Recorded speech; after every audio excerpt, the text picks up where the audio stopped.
Good evening. My name is Steve Shackleton. I'm a third-generation Californian, 23-year resident of Encinitas.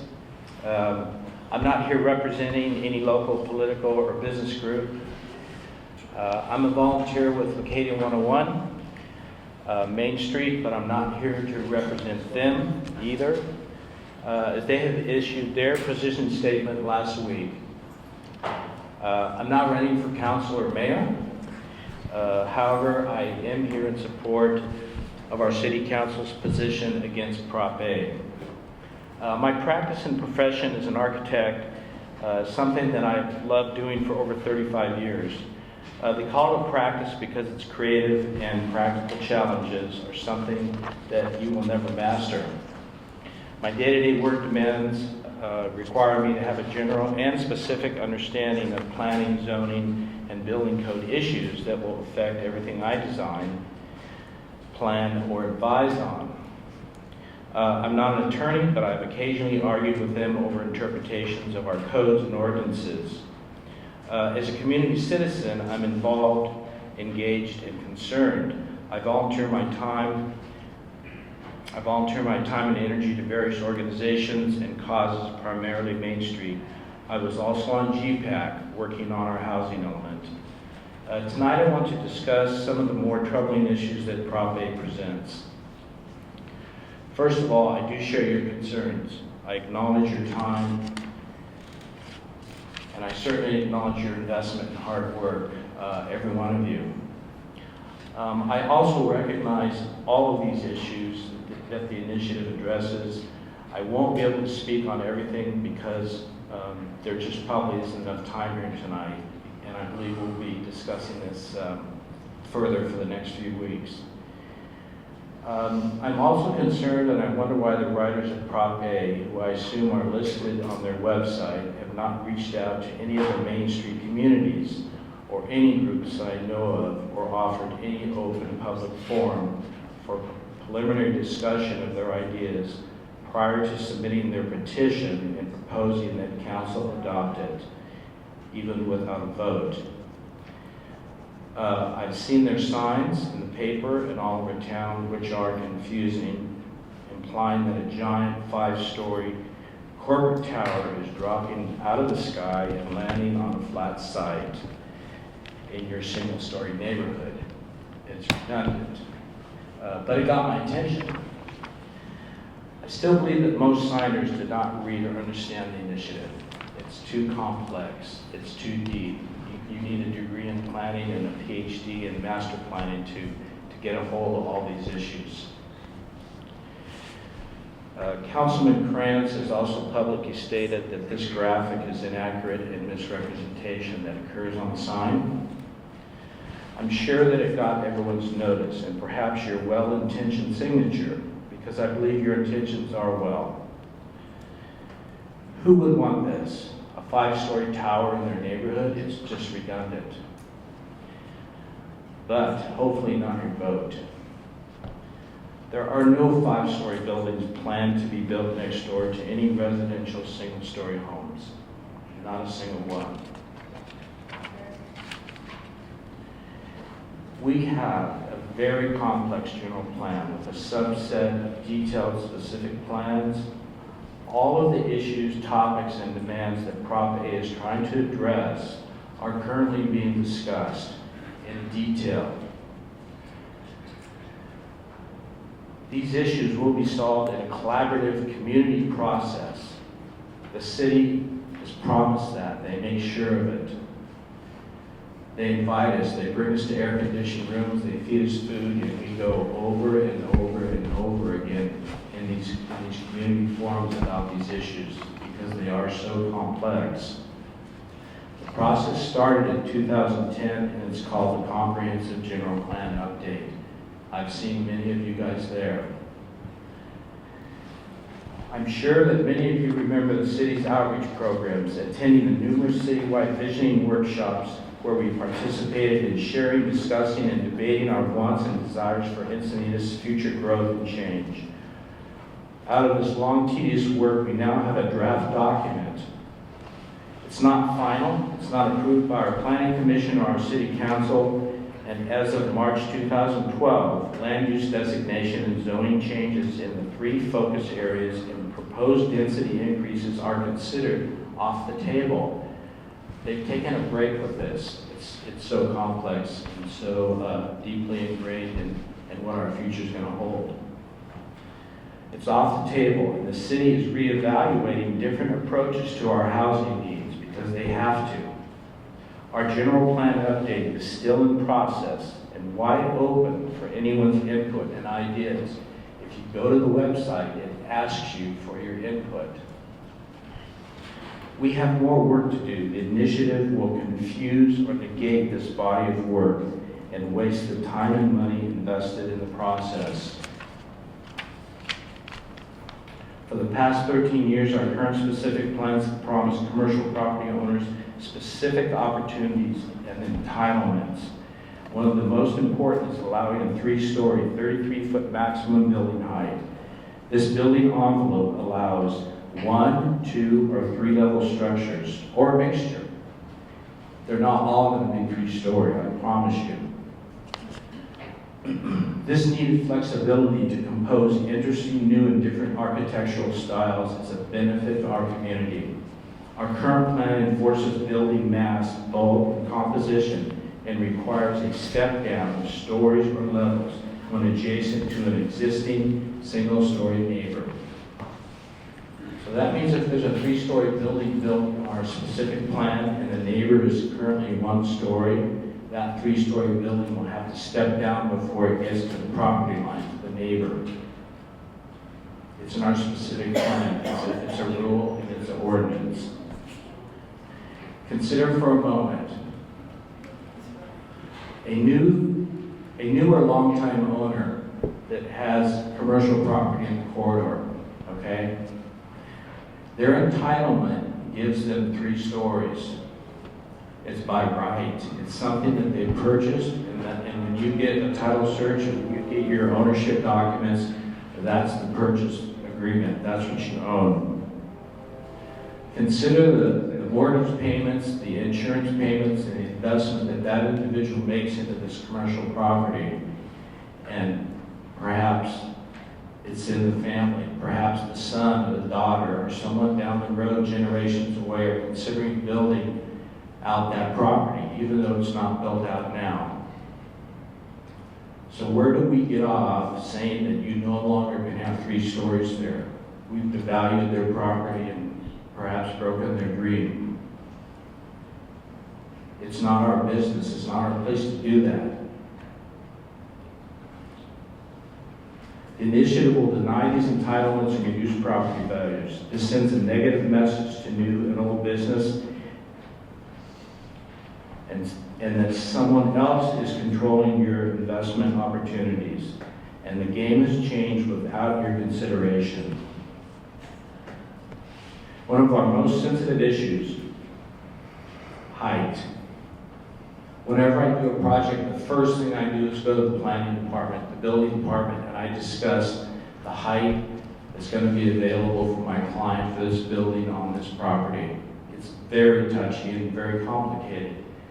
Every single time, I don't put the pencil to the paper without discovering what's available, what I have to encounter to make this building fit in a 2-story or 3-story height window. Check it out. The initiative has opened up a Pandora's box with their mandate that one size fits all. It's vague and confusing. It's one sentence that says, height limitation of 2 stories and 30 feet.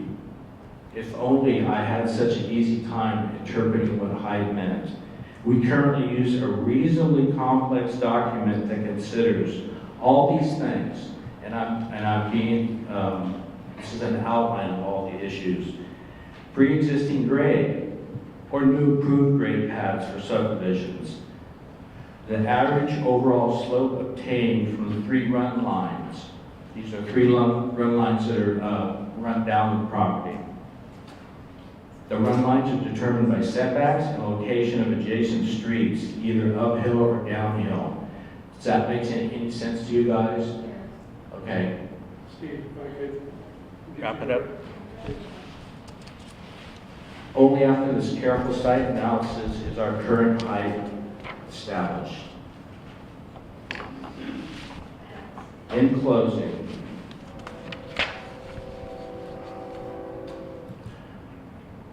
we can talk all night or all week for that matter on density, bonus, coastal commission, major and minor amendments, and noticing. All I feel are very important issues, and I'm willing to engage. But in closing, expecting the public to come to vote on these major planning issues is unrealistic. Expecting the public to fully understand these documents, policies, and complex planning models is too large of a request, and it just gets too confusing. The complexity of the initiative jams up our government and confuses us with ambiguities that can take years to resolve. Along with the added exposure of being out of compliance with the state, elections are expensive, redundant devices to mix up with planning and zoning matters.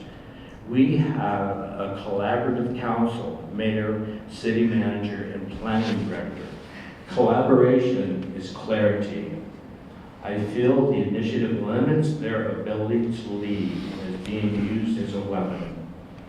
Past is over, and we should move forward with tools, people, and energy we have today. Thank you.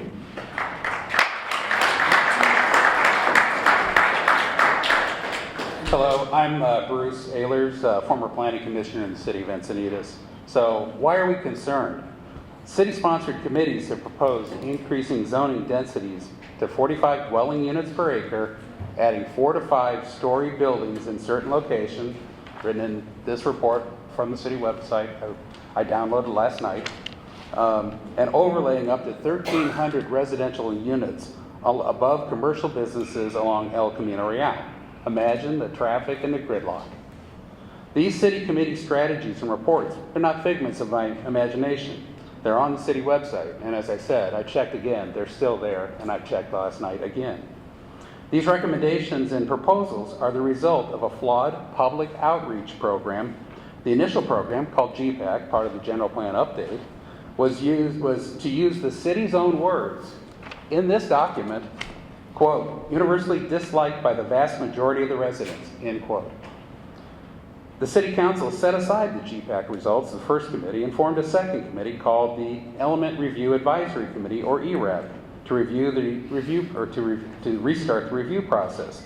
Their draft report was compiled in September and calls for, again, 4 to 5 story buildings and increasing density in many locations to 30 plus or even 45 units per acre.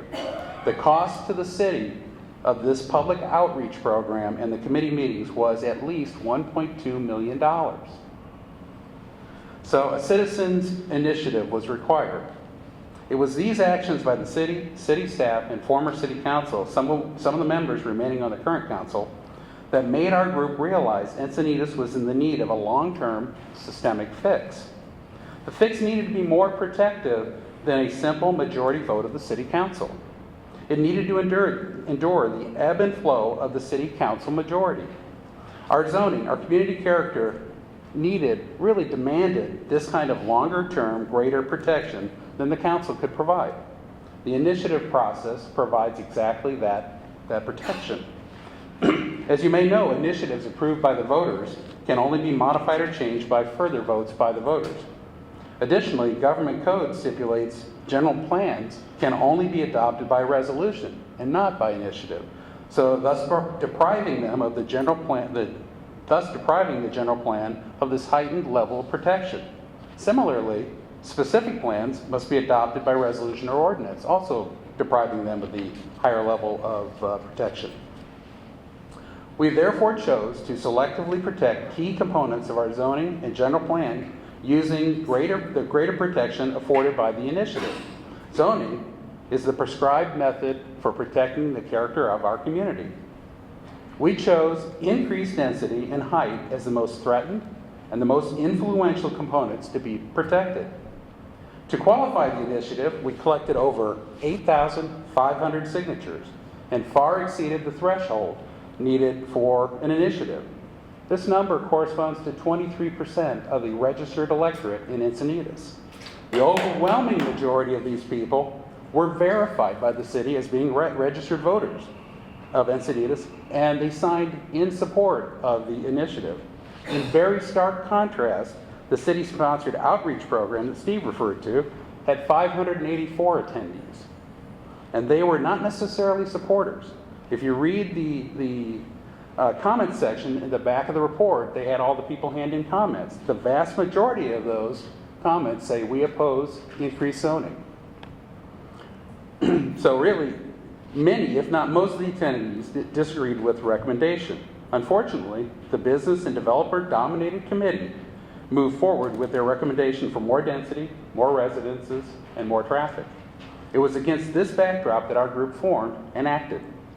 We needed to act quickly before the council could adopt new density or height increases associated with the general plan update or any other project without going to a vote of the people.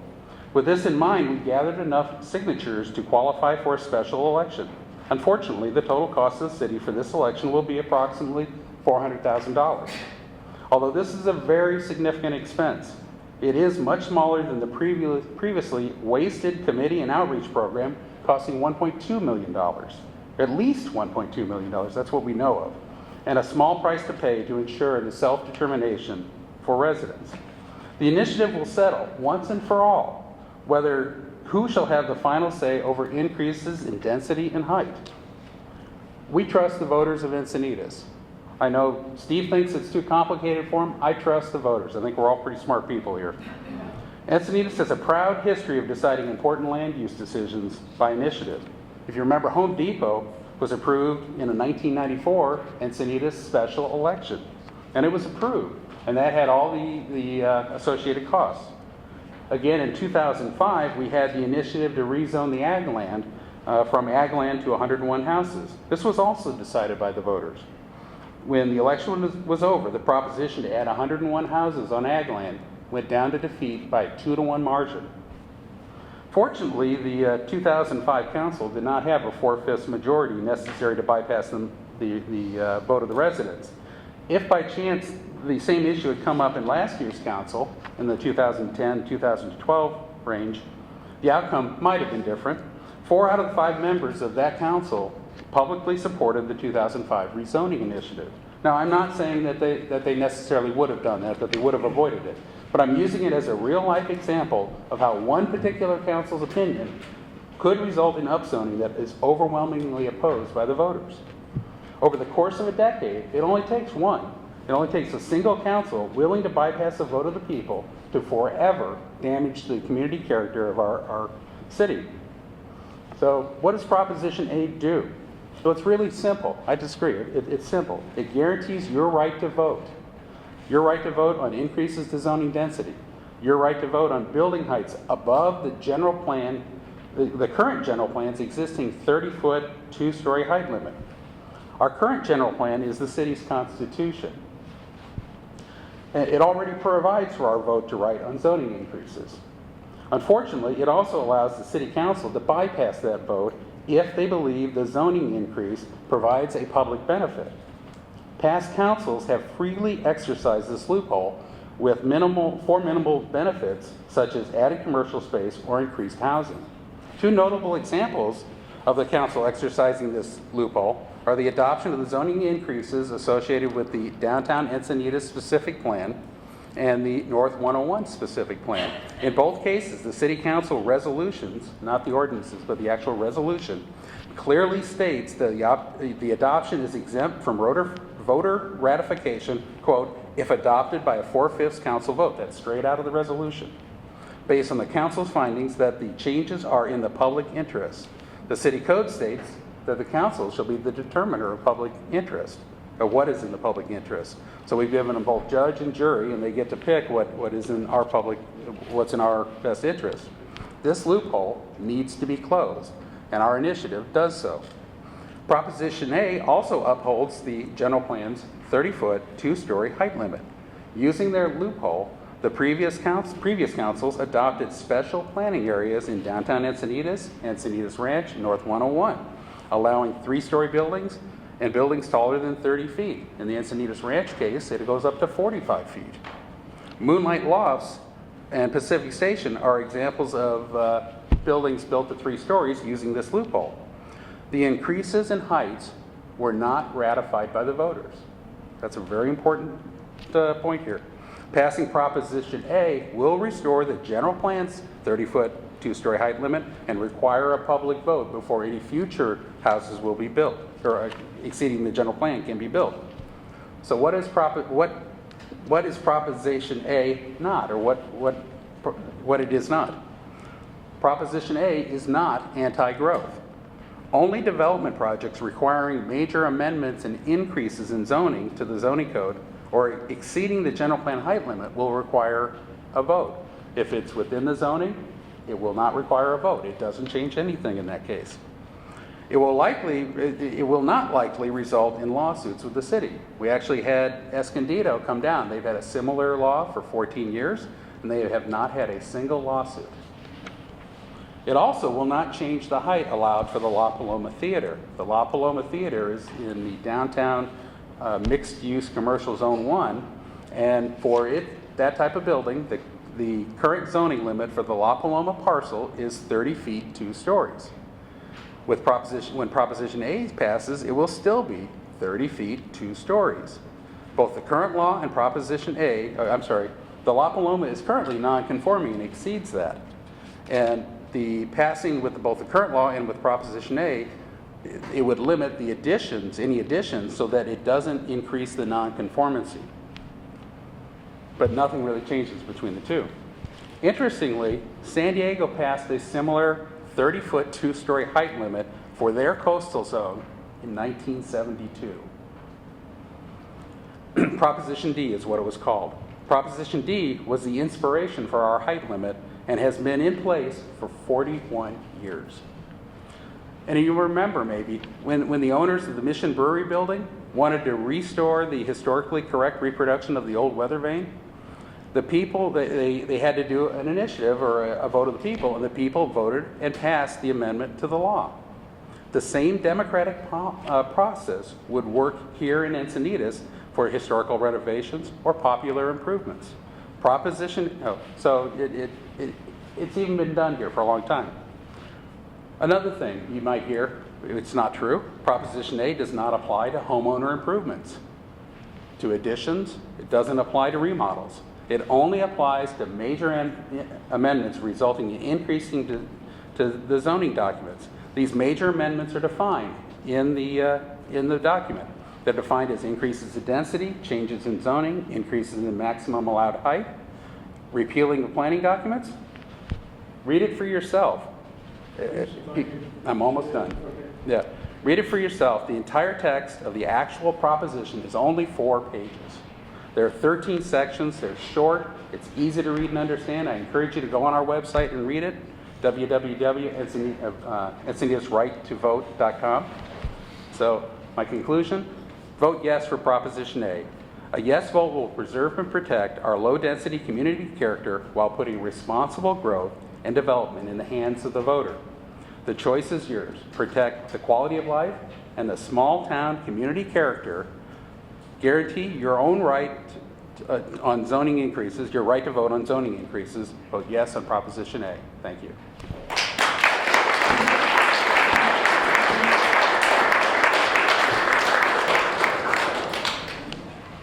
Okay, now we're going to get into just a quick phase of 10 minutes apiece to maybe react to what the other has said. So after we do that round, then we'll open it up for questions from the audience. So Steve, if you want to lead us off with another 10 minutes.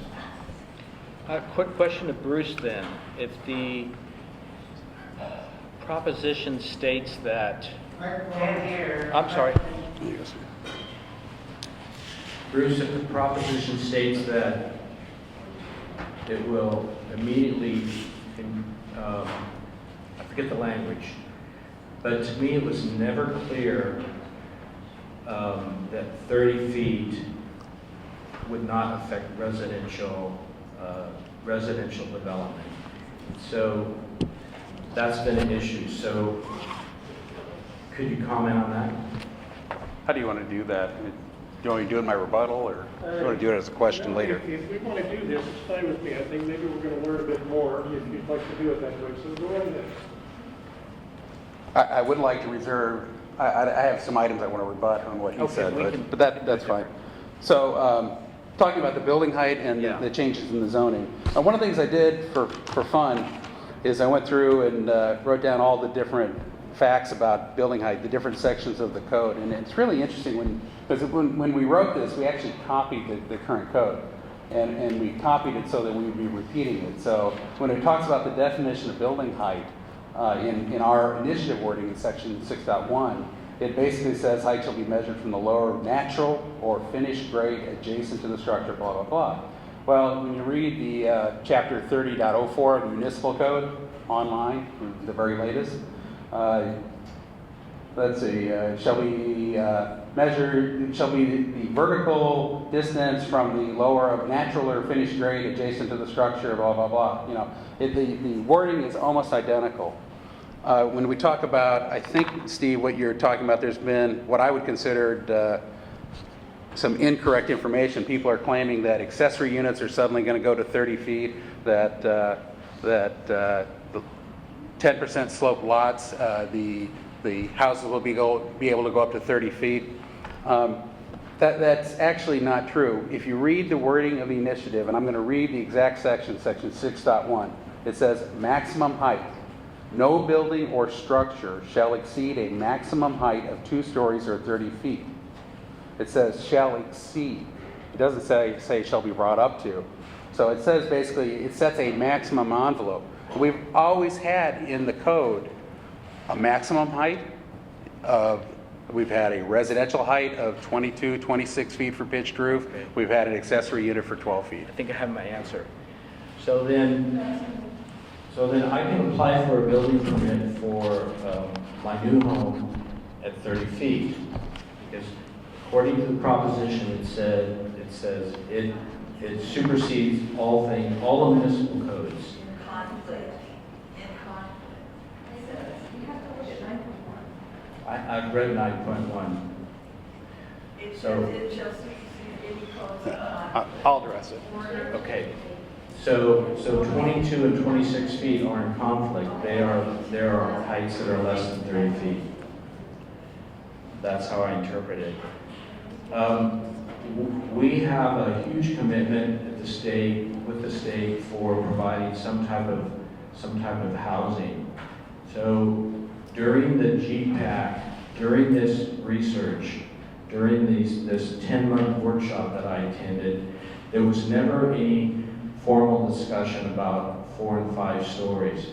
The only thing that we were addressing, the only piece of that was we were discussing what happens with planning models when you talk about density and when you talk about the cost-effective role of any project that has to densify and has to provide housing for low to modest income people.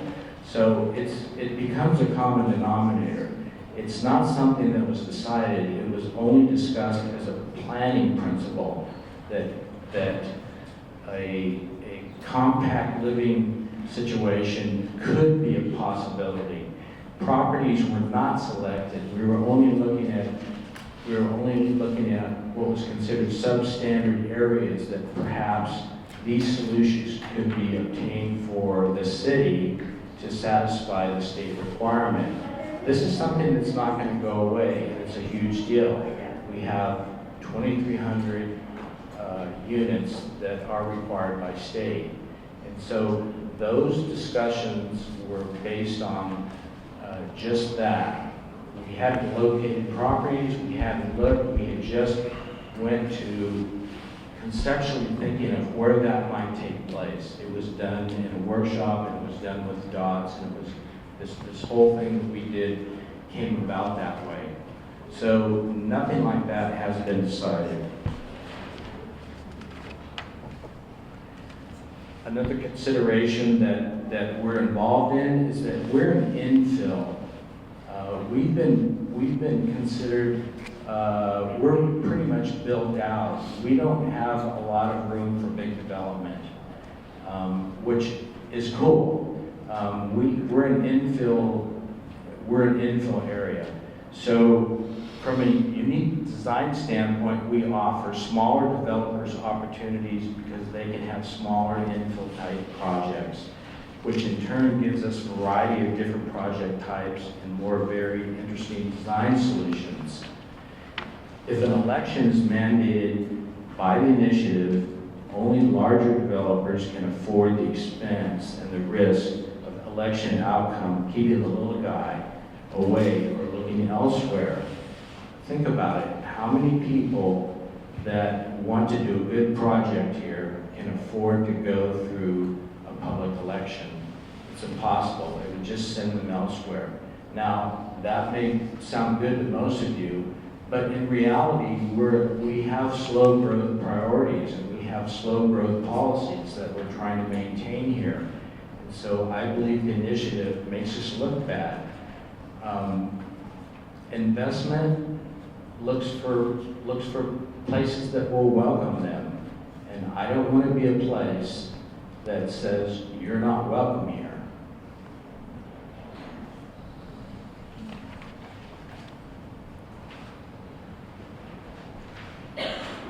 As I mentioned earlier, the housing allocation targets are not building requirements, but goals for each community to accommodate through appropriate planning policies and land use regulations. Allocation targets are intended to ensure that adequate sites and zoning are made available to address anticipated housing.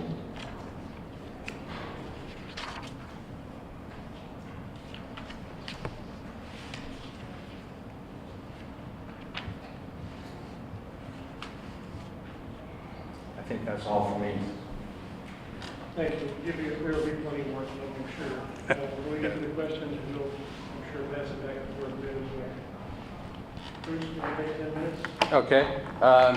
Actually, Steve and I have met before on opposite sides of the dais. I was on the planning commission. Steve was an architect bringing plans, so it's kind of interesting. I've had time to go through the code maybe in a little more detail than most people, but it's really pretty straightforward, pretty logical. Yeah, it's a little Byzantine at times, but it's certainly within the comprehension of a vast majority of the people in Encinitas. Like I say, I have faith in the voters that they can understand complex issues. We're all pretty accomplished people in this city. So I want to address, I've got several things, notes I took. 4 to 5 stories not real. I'm just going to read. This is the ERAC draft report. It is the last real hard copy action. This was dated September 13th, 2012. As I said, it's on the website. And it talks about different housing strategies and policy recommendations. And I'm, quote, section 5, strategy/policy recommendation. Selectively consider 4 to 5 stories in certain locations. Planning staff would identify specific sites where high density could be accomplished in a context-sensitive manner, e.g. views, surrounding land use zoning. A reason, there may be parcels that lend themselves to higher density, more stories without impact to surrounding areas and would utilize less horizontal land to require fewer locations to accomplish the needed units. That's saying that there is a strategy that they are proposing. Second thing that Steve mentioned is that we have not selected, did not select properties. Well, in the very next strategy and policy, section 6, consider locating density at or near transportation corridors, public transportation, retail services, and schools. Specific sites to be considered include ECI property, 30 plus units per acre. And by the way, it always says 30 plus. Elsewhere in the document, you'll find 45. So 30 plus, I think, is a way to soft pedal 45. The second location, strawberry fields on Manchester. So this is down by the entrance to the freeway. Varied land uses, including housing at 30 plus dwelling units per acre. Quail Gardens Drive, Four Corners in Alevenheim, 30 plus units per acre. Jumping down, Piraeus Corridor, housing at 30 plus dwelling units per acre, standalone residential, specific plans 101 in downtown, overlay with cap, housing at 30 plus dwelling units per acre. It just keeps going on, and then I thought actually it had El Camino in there too. So that's in writing. You know, I'm not making it up. Another comment was, this is off the table. You heard that, I think, maybe? It's off the table. Just as easily as it went off the table, it can come back on. That was my comment about the ebb and flow and the reason that we needed an initiative and not a city council action. Just as easily as today's council says, oh, we're not going to do that, it could end up right back on the table. We talked about height. I'd be happy to go through in more detail, but the code is pretty straightforward. It does not confuse, it doesn't today confuse an accessory unit or a steep slope lot height limit, which is actually lower than 26 feet. It doesn't confuse it today. I don't know why they think the wording that where our wording says shall not exceed somehow replaces all heights in the general plan and zoning code. One other, let's see. And the last one is the cost of election will drive the small developer out of Encinitas. Just stay within the zoning. It won't cost you a thing. You won't need a vote. That's the whole point of zoning. Let's stay within the zoning. So I have more comments I could make, but that's really the rebuttal portion. I'm going to guess that some of those might be addressed when you finally get back to answering questions. Yep. So, we're going to wrap this whole thing up at 8:30, so we've really got a half an hour. So if you have questions, show of hands, and please try to ask one question. Okay. Yes.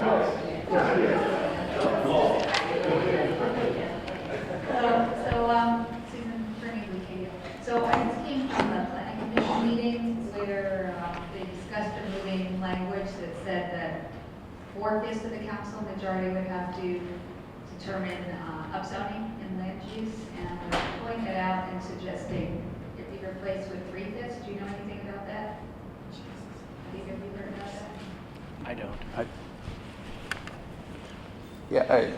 That was the planning commission. So the city council gave direction to planning staff to go and essentially try and take the wind out of our sails, out of the yes on Prop A sales. And their approach was to, hey, let's take out the 4/5, at least a portion of what we're going for. They're going to vote it out. There are two ways they could do that. They could do it by resolution, and they could do it by putting it on an initiative that would go into the 2014, I think it's the next regular election. But planning staff went off and implemented that, removing the 4/5, and then it went to the planning commission tonight. When we went and reviewed the proposed code, somebody added an additional exemption an additional exception. So they took out the 4/5 for public benefit, and they added in one that says, it doesn't even say anything about 4/5, it just says that an exception to a public vote would be if the increase is needed to meet a state or federal mandate. I call that the loophole you can drive a 5-story building through. I mean, it's unbelievable. It says, to Susan's point, it says that 3/5 of vote could vote in and say, yeah, we agree, that's needed to, in their discretion, that's needed to meet a state mandate on housing or whatever, and therefore we need to go and avoid the vote of the people. It's obscene. I'm hoping the planning commission keeps their senses, or the city council keeps their senses and takes that right back out. But they're also looking for flexibility. They're saying that we have a huge demand for housing. How are we going to solve it? Where do we start? What do we do?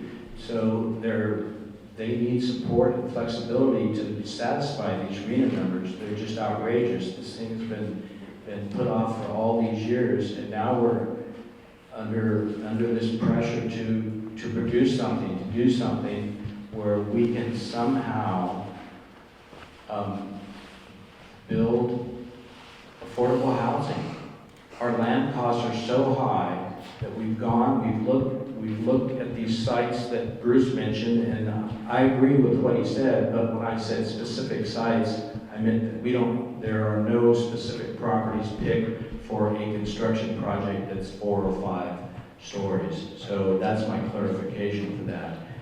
I was involved in these meetings, and yes, this discussion took place, but it took place as a planning principle of where perhaps areas could occur that won't involve people's views, that won't involve people's privacy, that won't conflict with current zonings, and we can discuss a different type of living product, units that are affordable, that people can live in and service us. I mean, we have this cultural sort of crash up here where most of us live in single-family residences and so forth, but we have a large portion of our population that can't afford a home, and they're looking for some place to live nearby.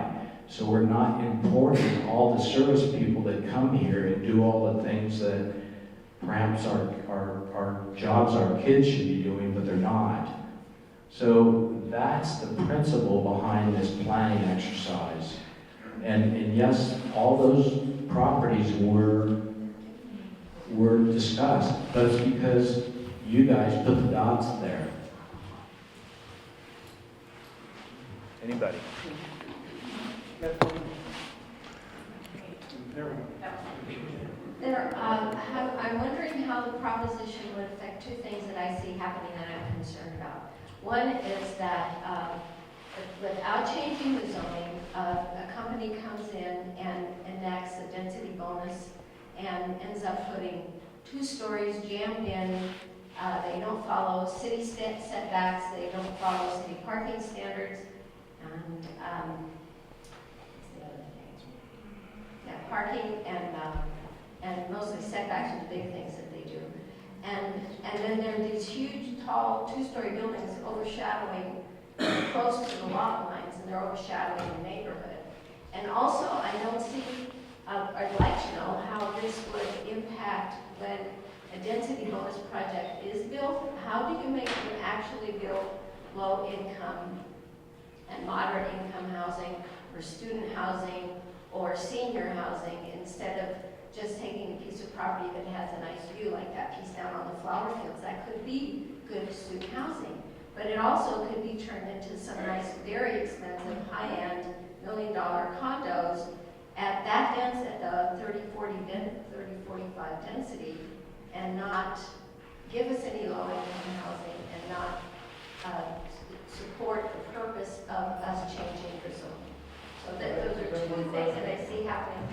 And I want to know how the proposition would affect that, if it would affect that. Bruce, you want to start with this, please? Okay. So let's talk first about density bonus and its interaction with this proposition. We purposely avoided density bonus. We don't address it because density bonus is a state law, as you said, and we don't necessarily address it. Now, in the density bonus law, for those of you that don't know it, if you build 10% low-income density units, and it's low or very low income, I forget the exact detail, you can increase your zoning by 35% from maximum range. And we build normally at mid-range, so you get an automatic jump to max range, and you get to go 35% above that. It usually works out to roughly 50 to 60% bump in density for providing those low-income density. 10% of the units would be low-income density. So we purposely avoided that. Oh, in addition to that 35% bump, you also get to exempt yourself. I think the current state law is 3. And the way that the game is played, and literally is a game, I think, they will use 2 of them, and they'll say 1 in their hip pockets for activists. And when the activists come in with the real one, with something they really catch them on, then they pull out the trump card and say, that's neat, we just exempted ourselves from that. So it's really kind of separate, completely separate mechanism, and we purposely stayed away from that because there's a lot of case law that would have made this a much more complex initiative, and the goal was to keep it simple, surgical, and protect those 2 parameters, which was density and height. So we will always get the density bonus that can go above and get this, what I call 50% additional density bonus, and that's the way it goes. Your comment about how do you, I think you went on and added the second half to that question, how do you make us build more low-income student housing using this using Prop A? And that's not part of Prop A. Would it guarantee that the housing that's built be low income or student versus? No, it's not. It's I personally think our low income density bonus law is abused. And I like to call it the Retirement Act for builders.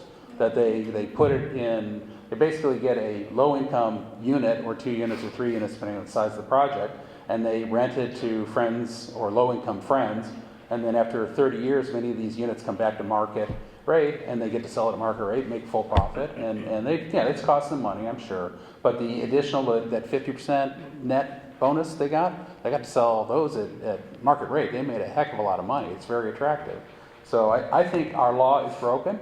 I would like to see the city council as one of their strategic initiatives to go and fix it, to bring a better nexus between really providing low-income density bonus housing and the financial advantage given to developers. I agree, but we're not going to be building any low-income density with 2 stories and 30 feet. It just doesn't work. It just doesn't pencil. You'll be laughed at.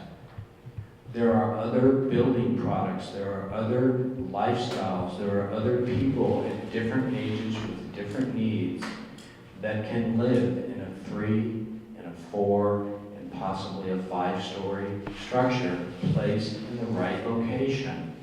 There are many different things that occur when a building becomes over 2 stories. Seniors could live in 3 stories because they have an elevator. They could live in 4 and 5 stories because they have an elevator.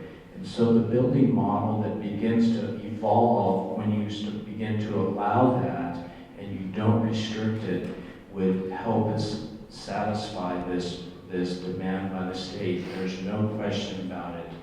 Our property is too damn expensive for people to consider any of these types of housing solutions with 2 stories and 30 feet. It just locks us up.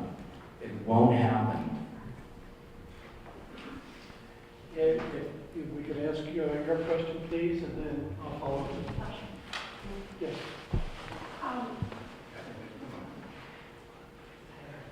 Hi. I guess the question would kind of be for both of you.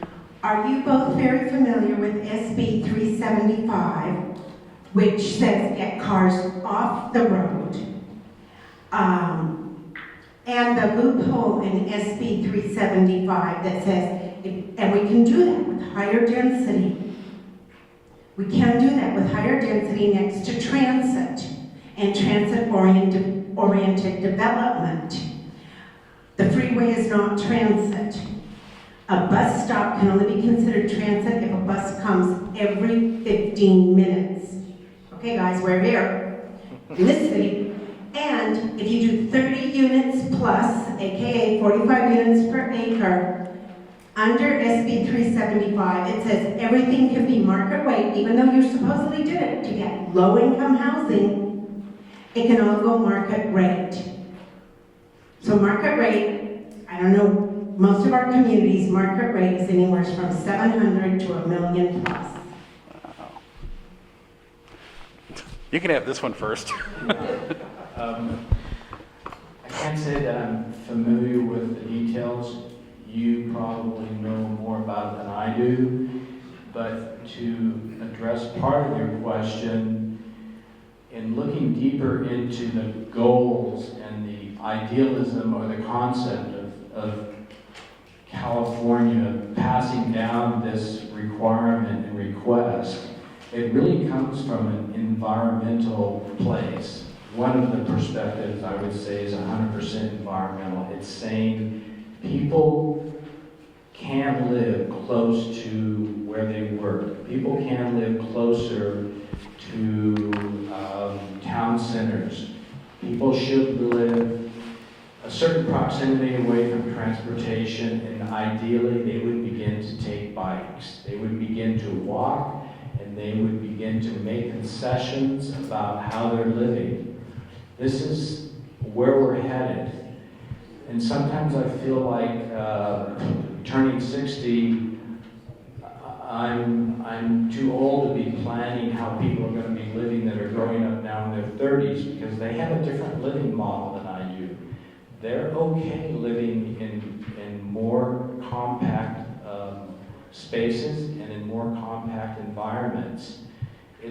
I won't say it's the wave of the future because I can't predict it, but when you open your mind and you start thinking about these two things, that California is looking for environmental solutions, and they're laying down mandates. They're making us do things that we don't like and we can't afford, but they're forcing us to consider them. They're saying, you have to consider higher density. Oh, and by the way, here's a number for you to meet. And it's damn hard. Our property values are high, and so of course you don't want some high density, low income project in your neighborhood. But per everything that I've discussed with the city and gone to all these workshops, that's not the case. There's a very sensitive interpretation of this from our council and our planning department and our planning commission. They're all thinking in the same direction. And it's unfortunate, but Prop A says, sorry, 30 feet, 2 stories. Take it or leave it.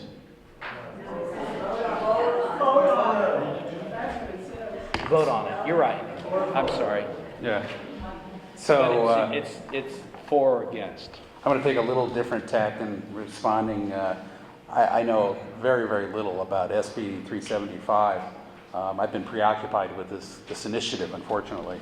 But let me flip it around. Show of hands. How many people before they walked in tonight had ever even heard of SB 375? So we got, but how many have not? Quite a few.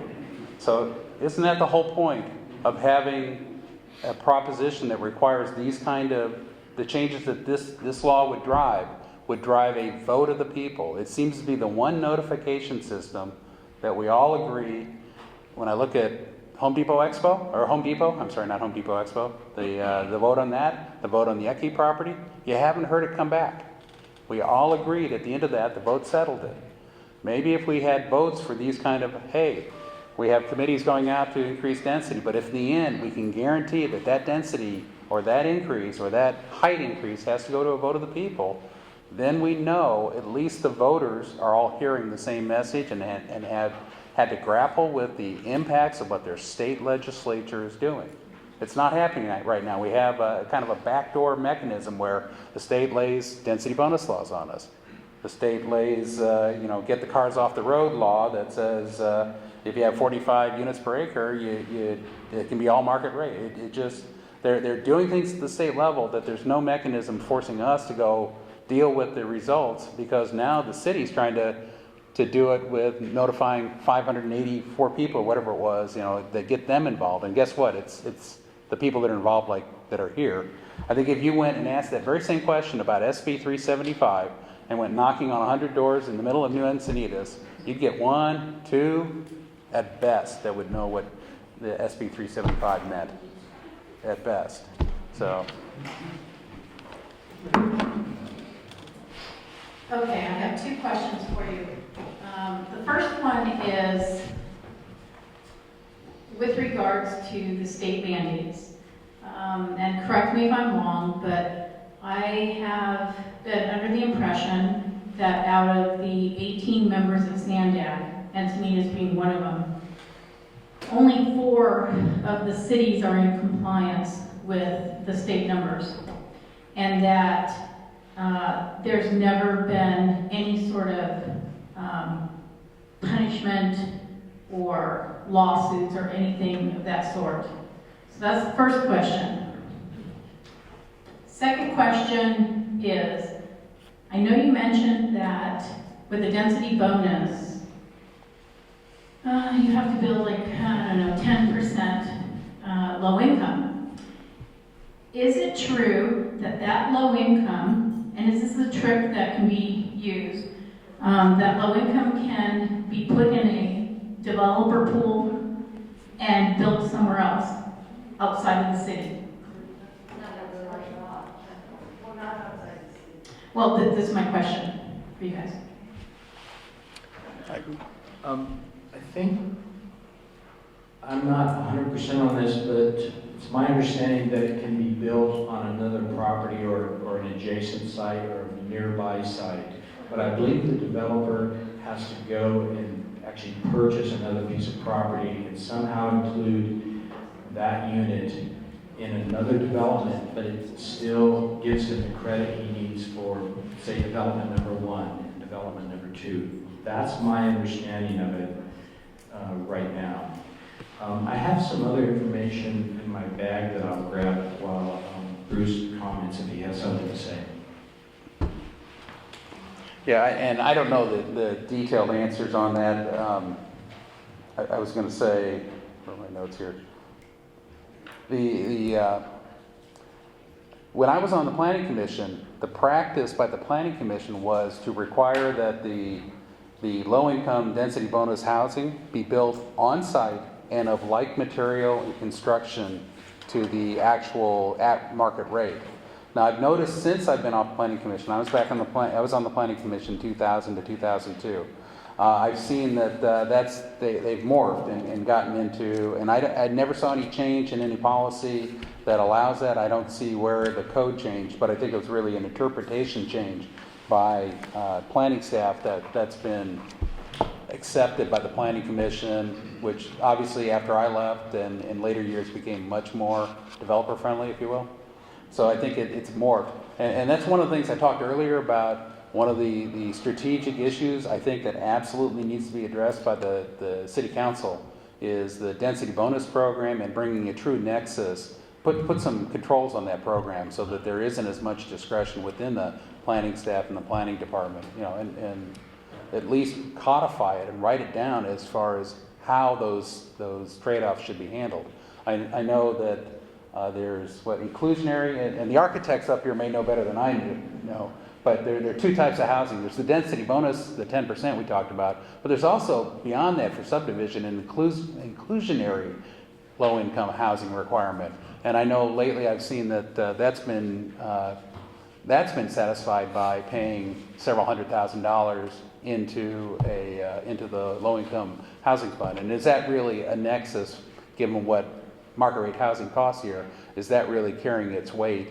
And that's something I don't know the answer to. That's what I would hope the city council would go look in further and codify.